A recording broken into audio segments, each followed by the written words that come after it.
Hi hello എല്ലാവർക്കും നമസ്കാരം. ഇന്ന് നമ്മൾ വന്നിരിക്കുന്നത് തൃശ്ശൂരിലെ തന്നെ ഏറ്റവും വലിയ മസാല ദോശ കിട്ടുന്ന ഒരു സ്ഥലത്താണ്.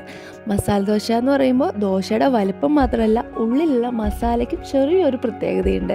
ഒത്തിരി ടേസ്റ്റ് വ്യത്യാസം നമുക്ക് മറ്റുള്ള മസാല ദോശകളിൽ നിന്ന് ഇത് കഴിക്കുമ്പോൾ അനുഭവപ്പെടും.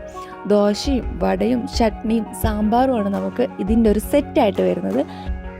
നല്ല കട്ടിയുള്ള നാളികേര ചട്നിയും സാമ്പാറുമാണ് ഇതിനൊരു കോമ്പിനേഷൻ വരുന്നത്. അത് കൂട്ടി മിക്സ് ചെയ്ത് തന്നെ കഴിക്കുന്ന ആ ഒരു ഫീൽ കിട്ടാനായിട്ട് പിന്നെ ഗോൾഡൻ കോഫിയും, പിന്നെ ഇത് മാത്രമല്ല വേറെ ഒത്തിരി വിഭവങ്ങളും ഇവിടെ വരുന്നുണ്ട്. നമ്മുടെ മസാല ദോശയെക്കുറിച്ച് പറയാനാണെങ്കിൽ നല്ലതുപോലെ നെയ്യൊക്കെ ഒഴിച്ച് മുരിഞ്ഞ അടിപൊളി ഒരു മസാല ദോശയായിരുന്നു. അത് ആ സാമ്പാറും ചട്നിയൊക്കെ മുക്കി കഴിക്കാനായിട്ട് നല്ല റിച്ച് ഫീലായിരുന്നു. അപ്പോൾ ഈ സ്പോട്ട് വരുന്നത് നമ്മുടെ തെക്കേ ഗോപുരനടയുടെ നേരെ ഓപ്പോസിറ്റാണ്, ശ്രീ രാധാകൃഷ്ണ കോഫി ക്ലബ്ബ്. അപ്പോൾ ഇതുവരെ ഇവിടുന്ന് മസാല ദോശ കഴിക്കാത്തവരാണെങ്കിൽ കഴിച്ച് നോക്കിയിട്ട് കമൻറ്റ് പറയുക. അപ്പോൾ മറ്റൊരു വീഡിയോയിലൂടെ വീണ്ടും കാണാം. Bye bye from V vlog Thrissur.